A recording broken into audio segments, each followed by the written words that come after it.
Record বন্ধ করতে পারে, সব কথা রেকর্ড হবে। বেকার কথা একটা বলতেছে না। আপনারা লিডার হবেন না, আপনারা ভবিষ্যতে কাজ করবেন না, বলার মতো লোক পাইবেন না। أما بعد فأعوذ بالله من الشيطان الرجيم بسم الله الرحمن الرحيم عسى أن تكرهوا شيئا وهو خير لكم وعسى أن تحبوا شيئا وهو شر لكم صدق الله مولانا العظيم وصدق رسوله النبي الكريم ونحن على ذلك لمن الشاهدين الشاكرين। আল্লাহ পাক রব্বুল আলামিন বলেন, অনেক সময় তোমাদের কাছে একটা বিষয় খুব তিক্ত, খুব খারাপ, বেদনাদায়ক মনে হয়। ওয়া খায়রুল লাকুম, তোমাদের জানা নাই ওটার মধ্যে তোমাদের কল্যাণ। আর অনেক সময় তোমরা অনেক জিনিসকে খারাপ মনে করো, ভালো মনে করো, আসলে ওইটাই তোমাদের জন্য অকল্যাণ এবং অমঙ্গলজনক। শুধু এমপি হওয়ার কারণে অনেক লোক এখন ঘর বাড়িতে থাকতে পারে না। শুধু এমপি হওয়ার কারণে অনেক লোককে জেলে আছে, অনেক লোকের বিরুদ্ধে কি মামলা আছে। আপনারা এ পর্যন্ত যা আলোচনা করছেন জাহিরি আসবাবের কথা, সংগঠনের কথা। জামাত কেন হারলো? জামাতের সংগঠন দুর্বল ছিল না, হারলো কেন? বৃহত্তর নোয়াখালীতে একটা সিট পেয়েছে না, চট্টগ্রাম কয়টা পাইছে? দুইটা, একটা না দুইটা পাইছে। কুমিল্লা এনসিপি একটা পাইছে। আরে আমি জামাতের কথা বলছি, একটা পাইছে। সাংগঠনিক মজবুতি দিয়েই যদি সব হইতো, টাকা দিয়েও যদি তাদের টাকা বাংলাদেশে যতগুলো রাজনৈতিক দল আছে সবচেয়ে বড় ফান্ড হলো জামাতের, সবচেয়ে বড়। আচ্ছা, আমি যে দুর্গার ইউনিয়ন পরিষদের চেয়ারম্যান হইলাম, সাংগঠনিক কি শক্তি ছিল? জি না। উপজেলা চেয়ারম্যান হইলাম, বরং সাংগঠনিক ভাবে বিরোধিতার সম্মুখীন হয়েছে। একজন মন্ত্রীকে জেলাতে বক্তব্য দিতে গেলে বক্তব্য দিলেও কিনলেন, হিংসা বিদ্বেষ এখন পর্যন্ত হয়েছে। আজ পর্যন্ত আমাকে কেন্দ্রে পরামর্শের জন্য রাখা হয় নাই। ওই সৌরার মিটিং যেখানে দেখছে সেখানে শুধু সৌরা নয়, আরো সৌরা বাহিরের লোক ছিল, ক্যাপ্টেন সাহেব ছিলেন সেখানে। সেখানে বলেছিলাম যে এই মুহূর্তে জোট থেকে বাইরে হওয়াটা ঠিক হবে না, এই মুহূর্তে জোট থেকে বাইরে হওয়াটা ঠিক হবে না। আমি বলছি, হ্যাঁ, নায়েব আহমেদ সাহেব যে কথাটা বলছেন কি কি হয়েছে, কি কয়? হ্যাঁ, রেকর্ড বন্ধ করতে পারে, সব কথা রেকর্ড হবে। বেকার কথা একটা বলতেছে না। আপনারা লিডার হবেন না, আপনারা ভবিষ্যতে কাজ করবেন না, বলার মতো লোক পাইবেন না। হ্যাঁ, শুনে রাখেন, আমি জিজ্ঞাসা করছি, এই যে জোট গঠন করছেন এর ভিত্তি কিসের উপরে? কোন রেজলিউশন আছে? কোন দলের দস্তখত আছে? इत्तेहाद से पहले नुक्ता इत्तेहाद मुतय्यन होना जरूरी है। আমরা ঐক্যবদ্ধ কিসের উপরে?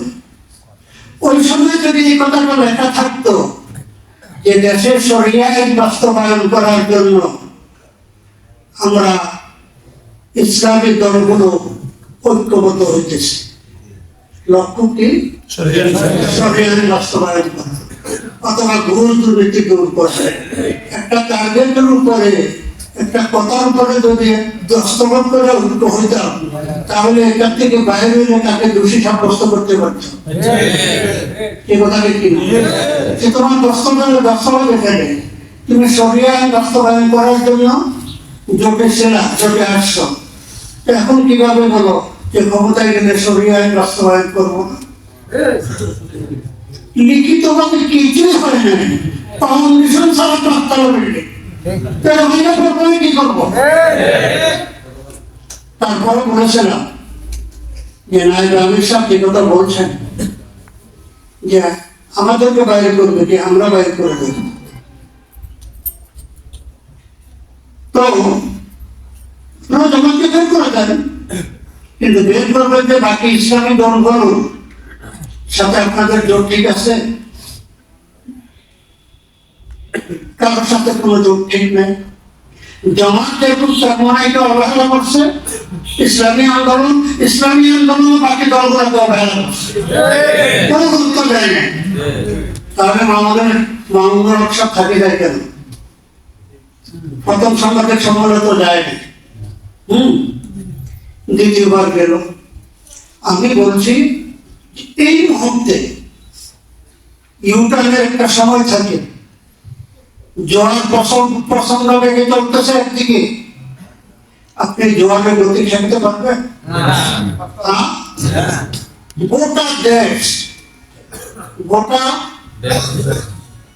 ইসলাম প্রিয় মানুষগুলো একদিকে চাই রয়েছে যে এবার ইসলামী জোট ক্ষমতায় যাবে। বিগত ১.৫ বছর পর্যন্ত সব জায়গায় না পেলে এই কথা বলছি যে ইসলামের পক্ষে বাচ্চা একটা থাকবে, এখন দুইটা নিয়ে ইলেকশন করা লাগবে। সব জায়গায় বলছি একটা বাক্স থাকবে, ১ বাক্স নীতি, লেখাপড়া কিছুই নেই। এটা কেন হলো? আমরা রাজনীতি পড়ি নাই, রাজনীতি শিখি নাই।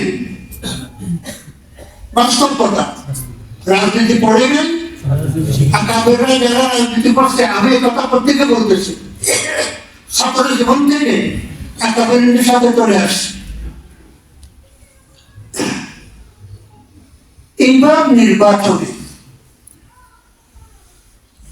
আমরা ওয়ার্কিং এ নামেছি কয়েকদিন আগে, 15 না আরো কম, রামগতিতে ওয়ার্কিং এর জন্য লোক পাঠানো লাগছে এখান থেকে, 5 দিন তাও লোক পাই না। ওয়ার্কিং এর জন্য লোক নাই, ক্যাপ্টেন ঠাকুর ওখানে আমি খেপা ছিলাম, রায়পুর লক্ষ্মীপুর থেকে আমাদেরকে লোক দেয় না কেন? রায়পুর লক্ষ্মীপুর থেকে আমাদেরকে লোক দেয় না কেন? আমরা ওয়ার্কিং এর পাঠাইতে পারতেছি না। এখান থেকে আমরা লোক দিয়ে রামগতের বিভিন্ন এলাকায় ওয়ার্কিং করছি। ওয়ার্কিং এর মাধ্যমে এখন সবাই সবার কথা বলে গেছে, সিদ্ধান্ত নিয়ে নিচ্ছে, এরপরে আপনি গিয়ে বলে লাভ হবে, এরপরে গিয়ে বলে লাভ হবে। অন্যান্য সময় আমাদের টাকা পয়সার অসুবিধা ছিল কি, এইবার শুধুমাত্র যে মানুষ কত ভালোবাসে আমাকে, দেশে এবং বিদেশে, দেশে এবং বিদেশে মানুষ কত ভালোবাসে, 15 লাখ টাকার উপরে সহযোগিতা পেয়েছে। আমার ধারণা ছিল হয়তো কতটুকু জায়গা বিক্রি করা লাগবে, জায়গাও বিক্রি করা লাগবে, বরং কিছু টাকা পাচ্ছে, অথবা আজকে আপনাদের জন্য এই মেহমানের আয়োজনকে দিয়ে কথা বোঝা। হ্যাঁ, তো কাজের সাংগঠনিক শক্তি বাড়াতে হবে, কথা ঠিক। দিল দেওয়া যাবে না, কিন্তু নিজে তৈরি হইতে হবে, নিজে তৈরি হইতে হবে। হযরত মঈনুদ্দিন চিশতি রাহমাতুল্লাহ আলাইহি আয়েশা বলছেন খান কাছে তাল্লুক আল্লাহ নিয়ে এমন ভাবে বসছেন কারোর সাথে কোনো কথা নেই। আজান হতো তিনি একটা কথা শোনেন তো, আজান হতো তিনি নিজে একামত দিতেন কামরার ভিতরে। খাজা কুতবুদ্দিন বখতিয়ার কাকি রহমতুল্লাহ আলাইহি সহ ওনার খাস কয়েকজন মুরিদ পিছনের কাতারে দাঁড়াইতেন। মাইকে কি সমস্যা হয়েছে দেখো তো।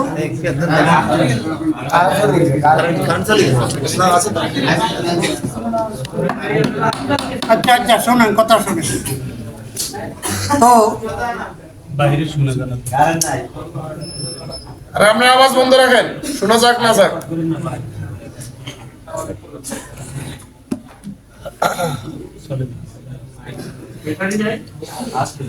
আরে রাখেন, শোনা যাবে।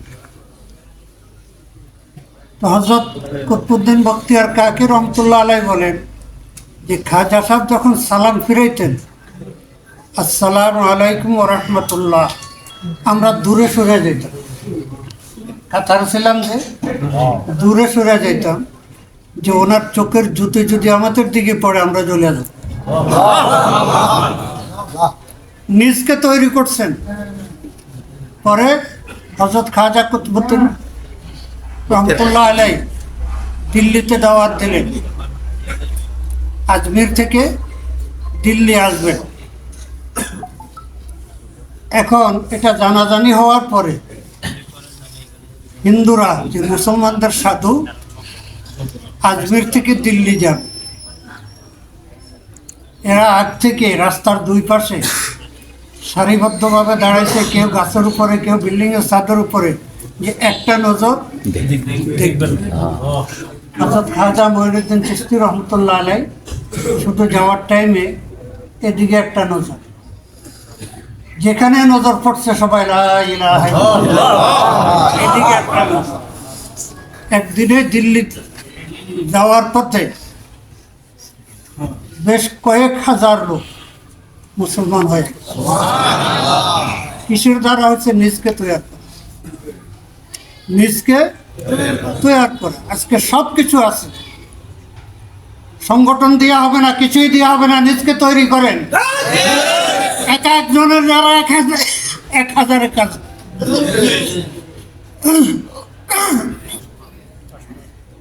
আমার উপজেলা নির্বাচনকে সামনে রেখে কি ছিল, কোন শক্তি ছিল?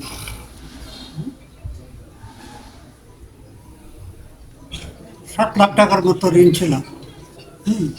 কর্মী কোথায়? বরং সংগঠনে যারা কাজ করতো তাদেরকে বহিষ্কার করা। তো বিজয় কিভাবে হলো?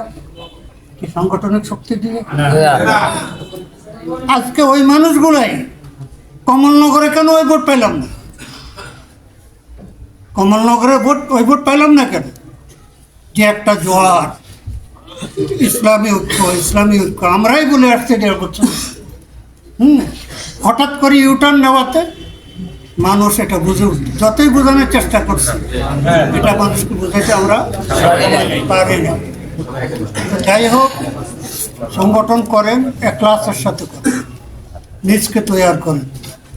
হ্যাঁ, মহব্বতে এলাহি, খৌফে খোদা, মহব্বতে এলাহি নিজের ভিতরে তারপরে পয়দা করেন। আল্লাহ পাক রব্বুল আলামিন আমাদের জন্য যেটা করেছেন এটা আমাদের মঙ্গল। খালকেরা বা তুনি বদ খো কুনাত তা তোরা না চারে রো আঁসো কুনাত। যে মানুষ আপনার আমার পক্ষে, তাকে বিপক্ষে কেন নিলেন? যে আপনার আমার দিলটা যেন আল্লাহর দিকে রুটে, আপনার আমার দিলটা যেন তার দিকে রুটে, আল্লাহর দিকে রুটে। বাস আমরা দিন কায়েম করানো, দিন তো আল্লাহ তৌফিক দিবেন, ওয়াদা করছেন। ওয়াদাল্লাহু আল্লাযীনা আমানু ওয়া আমিলুস সালিহাতি ওয়া লানাস্তাখলিফান্নাহুম ফিল আরদ। আমল সালিহের উপরে নির্ভর খেলাফতের দায়িত্ব আসে।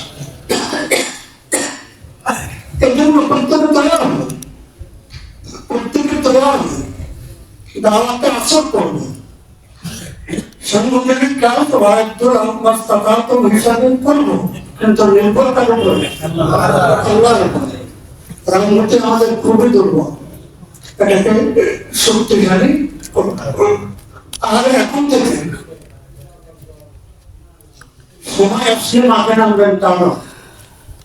এখন থেকে ইউনিয়ন পরিষদের নির্বাচনের জন্য তৈরি নিজ থেকে তৈরি হন। আমাকে কেউ তৈরি করে না, আমাকে কেন্দ্র থেকে বলে না চেয়ারম্যান ইলেকশন করবা। হ্যাঁ, উপজেলা ইলেকশনে তো বাধাই দিয়েছে, তো নিজ থেকে তৈরি হন। হ্যাঁ, যারা মেম্বার হিসেবে নির্বাচন করতে পারবে, যারা মেম্বার হিসেবে নির্বাচন করতে পারবে, এখন থেকে প্রস্তুতি। যে না বিজয় আল্লাহ পাকবে না, আমাদের এখানে করে যায় নাই। দিনই কাজ করতে পারে না, এইটাই তারপরে সফলতা। কোন ইউনিয়নের তাকে চেয়ারম্যান হিসাবে নির্বাচিত করে আনা যাবে, এখন থেকে টার্গেট নেয়, এখন থেকে পদক্ষেপ নেয়। উপজেলা পরিষদে চেয়ারম্যান ভাইস চেয়ারম্যান পদে কাকে দিয়ে নির্বাচন করা যাবে, এখন থেকে চিন্তা বিকেল করে ময়দান তৈরি করেন, কাজ করতে থাকেন। সময় আসলে তখন সিদ্ধান্ত নিয়ে কাজ করা দুর্বহ হবে। আল্লাহ পাক রব্বুল আলামিন আমাদেরকে ধৈর্য ধারণ করার তৌফিক দান। দেখেন 70-এর নির্বাচনে গোটা বাংলাদেশ, তৎকালীন পূর্ব পাকিস্তানে সবগুলোতেই আওয়ামী লীগ পাস করছে। শুধু একটা সিট নান্দাই পিডিপি নুরুল আমিন সাহেব, শুধু একটা সিট পাস করছে। এটাকে সাংবাদিক বলছিল